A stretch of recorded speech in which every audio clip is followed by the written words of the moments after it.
दुनिया के अंदर एक बात कही जाती है, दुनिया में लोग बोलते हैं कि ऊपर वाले की मर्जी के बिना कुछ भी नहीं होता, और दूसरी बात, हमारी डोर उस ऊपर वाले के हाथ में है। अब मैं आपसे पूछना चाहता हूं, अगर ये बात सही होती तो इंसान जब चोरी करता है, चोरी भी ऊपर वाला ही करवाता होगा।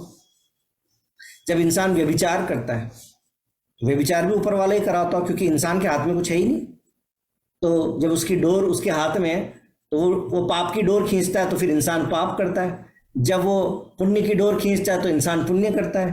तो अगर पुण्य और पाप की सारी डोर उसी के हाथ में रहेगी तो गलत काम करने वाले हम कैसे हुए? फिर पाप का दंड हमको क्यों मिलेगा? फिर तो पाप का दंड उसी को मिलना चाहिए, क्योंकि करवाने वाला वही है। तो दुनिया की जो ये सोच है कि सब कुछ ऊपर वाले की मर्जी से होता है, उसकी मर्जी के बिना तो पत्ता भी नहीं हिलता, इस थॉट प्रोसेस में, इस विचार के अंदर कुछ कमी है। कमी ये है कि इस संसार के अंदर जो भी कुछ होता है वो सिर्फ ईश्वर की मर्जी से नहीं होता, शैतान की मर्जी से भी बहुत कुछ इस दुनिया में होता है, क्योंकि शैतान का इस संसार के ऊपर एक अधिकार दिया गया है, सही ना? इसलिए बहुत सारी परीक्षाएं वो लाता है, बहुत सारे गलत काम, गलत विचार, घमंड की सोच, लालच, व्यभिचार और बुराइयां जो है वो शैतान इस दुनिया में कराता है। दूसरी बात, इंसान की अपनी सोच जो है, अपनी चाहत जो है, अपनी इच्छाएं, बाइबल में लिखा हुआ है ना कि इंसान की जो इच्छा होती है वो गर्भवती होकर पाप को जनती है। तो इंसान के अपने अंदर भी कुछ इच्छाएं हैं जो इस प्रकार से फलीभूत होती हैं कि इस दुनिया के अंदर इंसान पाप करता है। परमेश्वर की इच्छा नहीं है कि मनुष्य पाप करे, और परमेश्वर कभी पाप कर भी नहीं सकता। बाइबल में साफ साफ लिखा है कि वो पाप से अनजान है, वो पाप से अज्ञात है, वो परमेश्वर कभी पाप कर ही नहीं सकता। तो पहला, शैतान की भी इच्छा इस दुनिया में पूरी होती है। दूसरा, पापी इंसान की भी इच्छा इस दुनिया में पूरी होती है।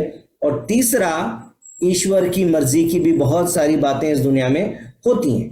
लेकिन आज का जो संदेश है कि विश्वासी के जीवन में, हर एक विश्वासी के जीवन में जो भी कुछ होता है, all things happen in the life of a believer within the will of God and has a spiritual connotation।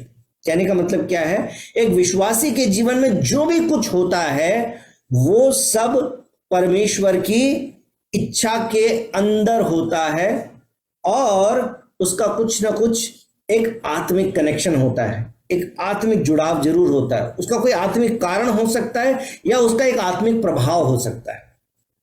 इस बात को समझने की कोशिश करते हैं कि कौन कौन सी परमेश्वर की इच्छा है।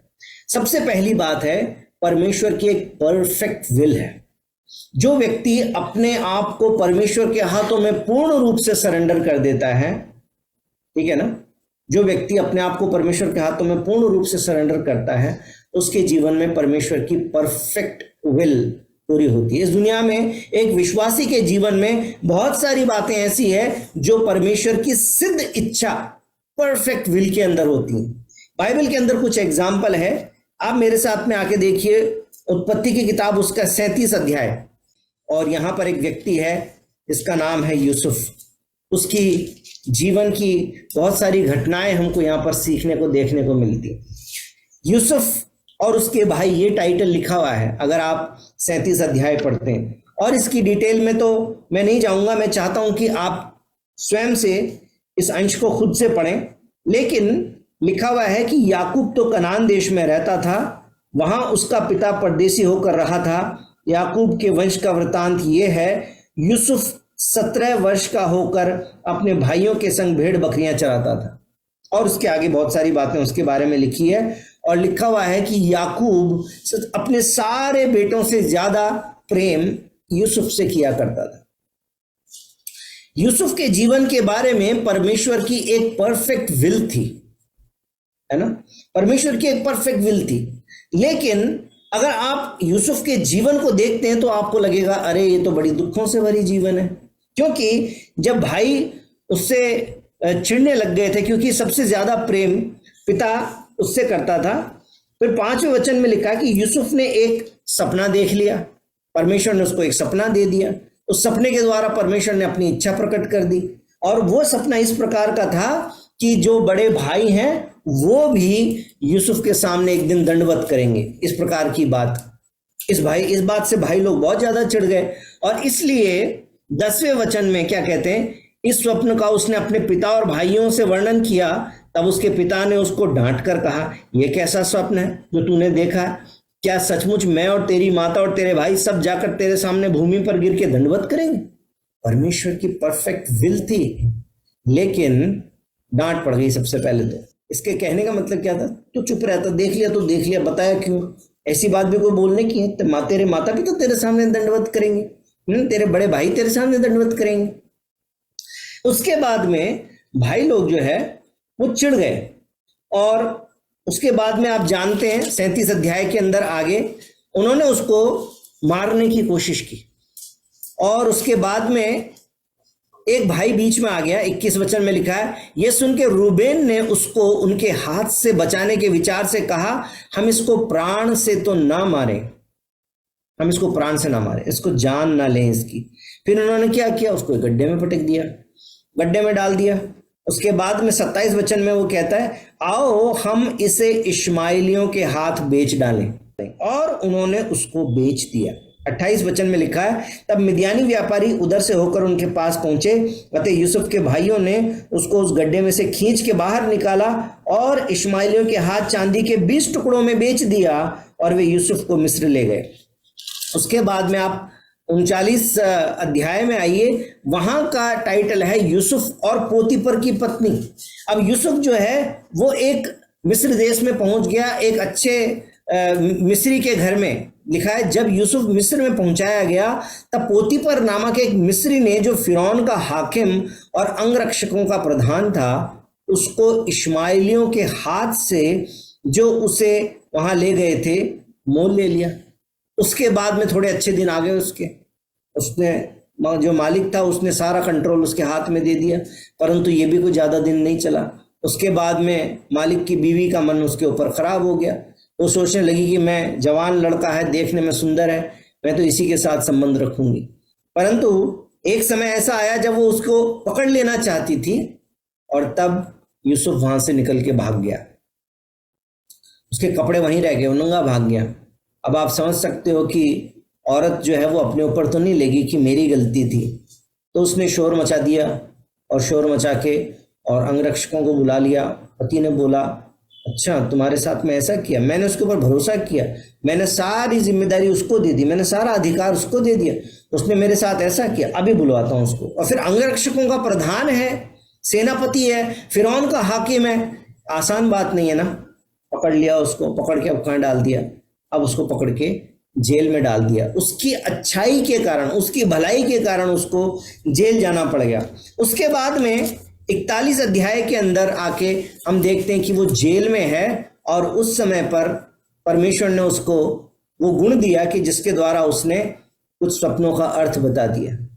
और अंत में क्या हुआ, आप 39 वर्ष को पढ़ें। 39 वर्ष में लिखा है, फिर फिरौन ने यूसुफ से कहा, परमेश्वर ने जो तुझे इतना ज्ञान दिया है कि तेरे तुल्य कोई समझदार और बुद्धिमान नहीं, इस कारण तू मेरे घर का अधिकारी होगा। कौन बोल रहा है? अब पहले तो फिरौन का हाकिम था जिसने सबसे बड़ा अधिकारी बनाया था, परंतु अब स्वयं फिरौन बोलता है कि इस कारण तू मेरे घर का अधिकारी होगा, और तेरी आज्ञा के अनुसार मेरी सारी प्रजा चलेगी, केवल राजगद्दी के विषय में मैं तुझसे बड़ा ठहरूंगा। परमेश्वर की एक सिद्ध योजना थी यूसुफ के बारे में मेरे भाई और बहन, लेकिन उस सिद्ध इच्छा के पूरे होने का जो प्रोसेस था वो उतना अच्छा नहीं था। परमेश्वर की सिद्ध इच्छा हर एक विश्वासी के बारे में है, और परमेश्वर अपनी उस इच्छा को पूरा करेगा और करना भी चाहता है, लेकिन जो प्रोसेस है वो प्रोसेस जरूरी नहीं है। वो जो रास्ता गुजरेगा, वो जो समय गुजरेगा, वो समय बड़ा आसानी से गुजर जाए ये जरूरी नहीं है। लेकिन एक विश्वासी अपने परमेश्वर पर भरोसा करके रखता है। सबोपदेशक 3:11 वहां पर यह बात लिखी हुई है कि परमेश्वर अपने समय में सब कुछ अच्छा करते हैं। सबोपदेशक 3 अध्याय 11 वचन लिखा है, उसने सब कुछ ऐसा बनाया कि अपने अपने समय पर वे सुंदर होते हैं। परमेश्वर का एक समय है, उस समय में बातें अपने आप सुंदर हो जाती हैं। रोमियो की किताब उसके 8 अध्याय के अंदर आपके और मेरे लिए भी ये वायदा है, और उसका 28 वचन पढ़ें। लिखा है, हम जानते हैं कि जो लोग परमेश्वर से प्रेम रखते हैं उनके लिए सब बातें मिलकर भलाई ही को उत्पन्न करती है, अर्थात उन्हीं के लिए जो उसकी इच्छा के अनुसार बुलाए गए हैं। कौन बुलाए गए हैं? आप और मैं बुलाए गए हैं, जो प्रभु यीशु मसीह की इच्छा में बुलाए गए हैं। यदि वो परमेश्वर से प्रेम करते हैं, यदि वो अपना जीवन परमेश्वर के हाथों में सौंप देते हैं, परमेश्वर की योजनाओं पे भरोसा रखते हैं, तो बाइबल में लिखा है, अतः हम जानते हैं कि जो लोग परमेश्वर से प्रेम करते हैं उनके लिए सब बातें मिलकर भलाई ही को उत्पन्न करती है। परमेश्वर की योजनाएं कैसी है? परमेश्वर की कल्पनाएं कैसी है? भलाई की है। कहां पे लिखा हुआ है? यिर्मयाह की किताब 29 अध्याय 11 वचन, यिर्मयाह 29 वर्स 11। जो कल्पनाएं मैं तुम्हारे विषय में करता हूं उन्हें मैं जानता हूं, तो भलाई की है। तुम्हारी आशा को पूरी करूंगा, अंत में तुम्हारी आशा को पूरी करूंगा। याद रखिए, नए नियम में एक घटना है, यूहन्ना की किताब उसका 9वें अध्याय के अंदर। जाते हुए उसने एक मनुष्य को देखा जो जन्म से अंधा था। उसके चेलों ने उससे पूछा, हे रब्बी, किसने पाप किया था कि ये अंधा जन्मा, इस मनुष्य ने या इसके माता पिता ने? यीशु ने उत्तर दिया, न तो इसने पाप किया था न इसके माता पिता ने, परंतु ये इसलिए हुआ कि परमेश्वर के काम उसमें प्रकट हो। और क्या किया फिर प्रभु यीशु मसीह ने? बातचीत करके चले गए वहां से? नहीं। उसके बाद में आप आगे देखते हैं कि प्रभु यीशु मसीह ने उसकी आंखों पर एक लेप लगाया मिट्टी सान कर, और 11 वचन में जाके प्रभु उन्होंने कहा कि शीलो में जाकर धो ले, और लिखा, अतः मैं गया और धोया और देखने लगा। मेरे भाई और बहनों, ये अंधा पैदा हुआ था। चेले भी सवाल कर रहे थे, क्यों हुआ? क्या ये इसने पाप किया, ये इसके माँ बाप ने पाप किया? किसके पापों का दंड इसको मिला है? दुख क्यों आया इसके जीवन में? अय्यूब के ऊपर जब दुख आ गया तो उसके दोस्त भी आके कह रहे थे, तूने जरूर कोई ना कोई पाप तो किया होगा, तभी तो तुझ पर इतना दंड आ गया है। दुनिया शायद आपकी परिस्थिति को समझ ना सके, आपके माँ बाप शायद आपकी परिस्थिति को समझ ना सकें, आपके मित्रगण आपकी परिस्थिति को समझ ना सकें, आपके समाज के लोग आपकी परिस्थिति को समझ ना सकें, लेकिन एक विश्वासी के जीवन में जो भी घटना हो रही है, परमेश्वर जानते हैं कि वो परमेश्वर ने अपनी महिमा के लिए उसके जीवन में दी है, ताकि परमेश्वर के उपयुक्त समय में उस घटना के पूरे होने के द्वारा, या उस घटना का अंत जब होगा तब उसके द्वारा वो आशीष पाएगा और परमेश्वर को महिमा मिलेगी। हमें विश्वास करना है, यदि हम परमेश्वर की इच्छा में सरेंडर हो जाते हैं तो परमेश्वर की एक परफेक्ट विल है जो परमेश्वर हमारे जीवन में पूरी करते हैं। लेकिन हम परमेश्वर के सामने पूरी तरह से सरेंडर हो नहीं पाते। हम कई बातों में अपने मन की मर्जी चलाते हैं, और इसके कारण परमेश्वर की परफेक्ट विल हमारे जीवन में पूरी नहीं होती। दूसरी बात, परमेश्वर अपनी परफेक्ट विल हमको बताते नहीं, क्योंकि आप बोलेंगे, भैया अगर परमेश्वर अपनी परफेक्ट विल हमको बता दे ना, तब तो हम सरेंडर कर देंगे परमेश्वर के सामने, फिर हम परमेश्वर की इच्छा पूरी होने देंगे। आप मुझे बताइए, आप यूसुफ की जगह होते और परमेश्वर बता देता कि देखो तुम्हारे भाई तुमको मारने की कोशिश करेंगे, फिर तुम्हारे भाई जो है वो तुमको गड्ढे में डाल देंगे, फिर तुम्हारे भाई तुमको बेच देंगे, फिर तुम बड़ी मुश्किल से कहीं पे पहुंचोगे, सब कुछ बढ़िया होगा, फिर तुम्हारे मालिक की बीवी तुम्हारे ऊपर डोरे डालेगी, और उसके चक्कर में तुम्हारे पर झूठा दोष लगा कि तुमको जेल में डलवाएगी, और जेल में तुम जिनका भलाई करोगे वो तुमको भूल जाएंगे। उसके बाद में एक समय आएगा जब तुम फिर से याद किए जाओगे और फिर तुम मिस्र के प्रधानमंत्री बन जाओगे। क्या होता आपका? हाँ, बोलते रहे मिस्र के प्रधानमंत्री जब बनेंगे तब बनेंगे, अभी तो लाइफ में इतना कुछ हो जाएगा। मैं आपको बता देना चाहता हूँ, कि परमेश्वर की परफेक्ट विल हमको पता चल जाए तो दो बातें हो सकती है।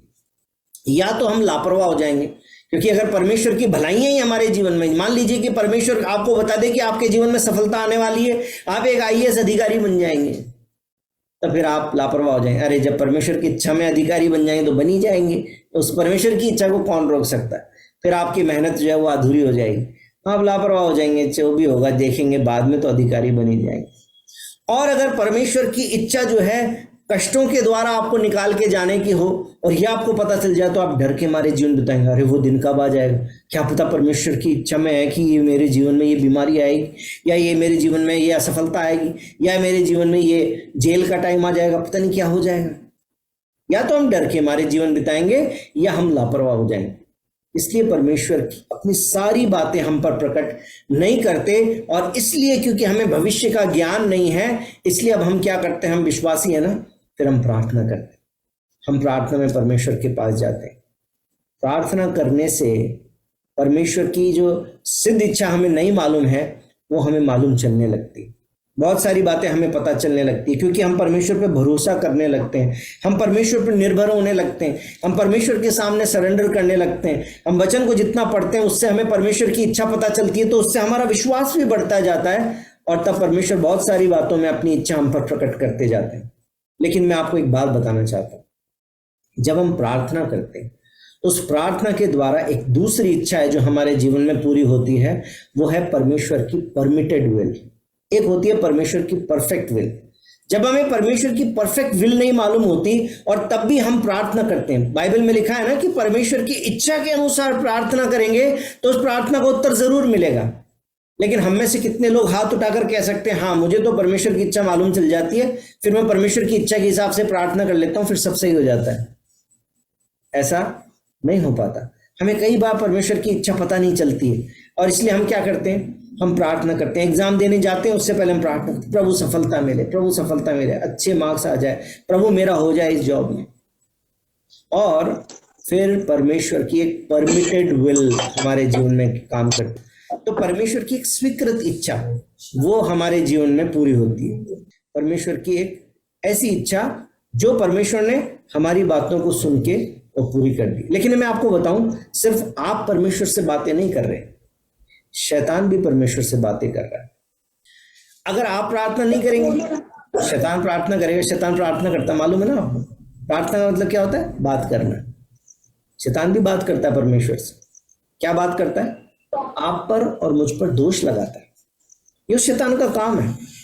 अय्यूब के बारे में परमेश्वर स्वयं बहुत ही ज्यादा अच्छी बात बोल रहा था। परमेश्वर कह रहा था, क्या तूने मेरे दास अय्यूब को देखा है? क्योंकि सारे स्वर्गदूत घूमते फिरते आए थे, तो शैतान भी पहुंचा था। शैतान परमेश्वर से बातें कर रहा था। प्रभु बोलते, परमेश्वर बोलते, तू कहां से आया? तो बोला, मैं पूरी पृथ्वी पर घूमते फिरते आया हूं। तो परमेश्वर बोलते, क्या तूने मेरे दास अय्यूब पे ध्यान दिया? उसके जैसा धर्मी तो कोई भी नहीं है। फिर उसके बाद में शैतान बोलता है, ओ ऐसा थोड़ी है कोई। क्या अय्यूब परमेश्वर का भय बिना लाभ के मानता है, बिना फायदे के मानता है? क्या तूने उसके घर के चारों ओर बाड़ा नहीं बांध रखा? क्या तूने उसके काम धंधे पर आशीष नहीं दी? क्या उसकी संपत्ति को तूने नहीं बढ़ाया? परमेश्वर से बोल रहा है। परमेश्वर के सामने क्या कर रहा है? अय्यूब पे दोष लगा रहा है, जबकि अय्यूब में दोष है नहीं, क्योंकि परमेश्वर तो सब कुछ जानता है। लेकिन परमेश्वर के सामने अय्यूब पे दोष लगा रहा है। उसके बाद में परमेश्वर ने उसको परमिट कर दिया, परमेश्वर ने उसकी प्रेयर को ग्रांट कर दिया। और परमेश्वर ने क्या बोला? परमेश्वर ने बोला 12 वचन में, यहोवा ने शैतान से कहा, सुन, जो कुछ उसका है वह सब तेरे हाथ में है, केवल उसके शरीर पर हाथ मत लगाना। ग्रांट हो गई, परमिशन मिल गई। अब परमिशन मिल गई, इसलिए शैतान ने अय्यूब के जीवन में काम करना शुरू कर दिया। और उसके बाद में पहले उसके शरीर पे हाथ लगाने के लिए मना किया, फिर आया वापस, अरे तुमने तो उसके शरीर पे हाथ लगाने के लिए मना किया है। और इंसान जब बीमार होता है तब उसकी सच्चाई सामने आती है, ऐसा थोड़ी होता कोई। तो उसके बाद में दूसरे अध्याय के 4 वचन में यहोवा ने शैतान से फिर से पूछा 3 वचन में, क्या तूने मेरे दास अय्यूब पर ध्यान दिया? तो 4 वचन में क्या बोलता है? शैतान ने यहोवा को उत्तर दिया, खाल के बदले खाल, परंतु प्राण के बदले मनुष्य अपना सब कुछ दे देता है। हाँ, तुमने तो खाली संपत्ति की बात करी थी, संपत्ति को हाथ लगा लो। एक बार उसके शरीर को हाथ लगाऊंगा, थोड़ी सी बीमारी दूंगा, तब देखना फिर वो कैसे काम करता है।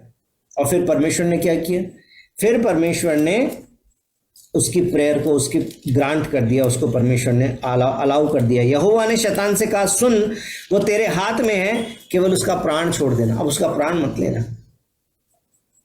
समझ में आ रहा है आपको? आपके और मेरे विषय में भी शैतान, क्योंकि अपनी मर्जी से शैतान आपको और मुझको छू नहीं सकता, लेकिन आपके ऊपर मुझ पर दोष लगाने के लिए परमेश्वर से बातें करता है। एक एक का नाम ले लेकर शैतान जो है परमेश्वर के सामने दोष लगाता है, परमेश्वर से परमिशन लेता है। परमेश्वर की परमिशन के बिना तो वो कुछ नहीं कर सकता, लेकिन वो लगातार अपने काम में बिजी है। बाइबल में लिखा है, शैतान फाड़ खाने वाले सिंह के समय हर समय तैयार बैठा हुआ है, किसको फाड़ खाए। और आप और मैं, हम लोगों के पास प्रार्थना का समय नहीं है, हमारे पास में प्रार्थना का समय नहीं है, हमारे पास बाइबल पढ़ने का समय नहीं है, व्यक्तिगत रूप से परमेश्वर के सामने जाने का समय नहीं है, परिवार के रूप में प्रार्थना करने का समय नहीं है, कई बार तो साप्ताहिक संगति में भी जुड़ने का समय नहीं है। तो वो तो मांग रहा है तो परमेश्वर उसको अलाउ करेगा। आप नहीं मांग रहे तो शैतान हावी हो जाएगा। लेकिन शैतान भी आपके जीवन के ऊपर परमिशन मांग रहा है, उसी समय पे यदि आप भी परमेश्वर से प्रार्थना करेंगे तो क्या आपके जीवन में परमेश्वर आपकी मांगे हुए विश्वास के अनुसार आपकी बात को पूरा नहीं करेगा? वो भी करेगा, क्योंकि उसने कहा, मांगो तो तुम्हें दिया जाएगा, ढूंढो तो तुम पाओगे, खटखटाओ तो तुम्हारे लिए द्वार खोल दिया जाएगा। मैंने आपको अय्यूब की बात बता दी। लूका की किताब निकाली मेरे साथ में, लूका 22 उसका 31 लिखा है, शमौन, हे शमौन, देख, शैतान ने तुम लोगों को मांग लिया है कि गेहूं के समान फटके, परंतु मैंने तेरे लिए विनती की है कि तेरा विश्वास जाता ना रहे। जब तू फिरे तो अपने भाइयों को स्थिर करना। क्या बोल रहा है शमौन को परमेश्वर प्रभु यीशु? क्या बोल रहा है? शमौन है शमौन, ध्यान से सुन ले मेरी बात। शैतान ने परमिशन मांगी है कि तुमको बिल्कुल ऐसे हिला दे, लेकिन मैंने तुम्हारे लिए विनती की।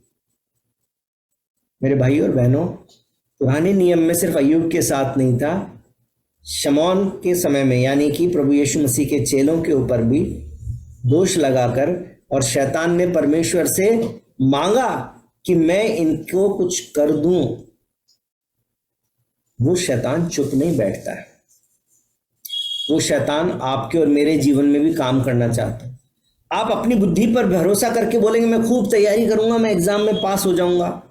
शैतान इस मौके में बैठा है कि कैसे आपका रिजल्ट खराब करे, आपको डिस्ट्रैक्ट कर दे, आपका टाइम वेस्ट कर दे, आपका दिमाग दूसरी चीजों में लगा दे, आपको बीमार कर दे। एग्जाम टाइम में कुछ ना कुछ योजना बना के बैठा है ताकि आपको फेल कर दे। अब आपको क्या करना पड़ेगा? सिर्फ मेहनत नहीं करनी, बल्कि परमेश्वर से प्रार्थना भी करनी, क्योंकि परमेश्वर से प्रार्थना करेंगे तो शैतान की योजना आपके जीवन में फिर सफल नहीं होएगी, और वो सफलता जो आपके लिए है परमेश्वर आपकी मेहनत के अनुसार वो सफलता आपके जीवन में जरूर देंगे। आप अपने काम में मेहनत करते हैं, आप सोचते खाली मेरी मेहनत से फल हो जाएगा, आपकी मेहनत से फल नहीं आएगा, परंतु क्योंकि शैतान बैठा हुआ है कि किस प्रकार से आपके मेहनत के पैसे को रोक ले, आपके पैसे को कोई खा के बैठ जाए, आपका मालिक ही आपको पैसा ना दे, ऐसी बहुत सारी बातों के द्वारा शैतान आपको निराश करने के लिए तैयार बैठा ताकि आपका विश्वास टूट जाए। लेकिन मैं आपको बताना चाहता हूं, अगर आप सिर्फ मेहनत नहीं करें बल्कि मेहनत के साथ में प्रार्थना भी करें तो बाइबल में लिखा है कि तू अपनी कमाई निश्चय खाने पाएगा। मेरे भाई और बहनों, इस बात को समझने की कोशिश करिए। अगर हम प्रार्थना नहीं करेंगे तो शैतान सफल हो जाएगा। गतसमनी के बाग में जब प्रभु यीशु मसीह की परीक्षा हो रही थी तो प्रभु यीशु मसीह ने चेलों को बोला तुम प्रार्थना करो, मैं भी प्रार्थना करता हूं। प्रभु यीशु प्रार्थना करने चले गए, चेले सो गए। ये प्रभु आके बोले अरे तुम सो गए, उठो प्रार्थना करो। फिर प्रभु गए प्रार्थना, फिर आके देख फिर सो गए। तो प्रभु ने कहा तुम एक घड़ी भी मेरे साथ में नहीं जाग सकते हैं, तुम थोड़ी सी देर प्रार्थना नहीं कर सकते? तो प्रभु ने कहा प्रार्थना करो ताकि परीक्षा में ना पड़ो। मरकुस की किताब 14 अध्याय उसका 38 वचन भी जरा मेरे साथ में पढ़ो। जागते और प्रार्थना करते रहो कि तुम परीक्षा में ना पड़ो। कि तुम परीक्षा में ना पड़ो। आत्मा तो तैयार है, आत्मा तो तैयार है पर शरीर दुर्बल है। पर शरीर दुर्बल है। और फिर वो चला गया और उन्हीं शब्दों में प्रार्थना की। किसने प्रार्थना की? यीशु मसीह ने प्रार्थना की। मेरे भाई और बहनों, जब मनुष्य रूप में यीशु मसीह संसार में थे, तो जब यीशु मसीह भी प्रार्थना करते थे, तो सोचिए आपको और मुझको कितनी ज्यादा प्रार्थनाओं की जरूरत है।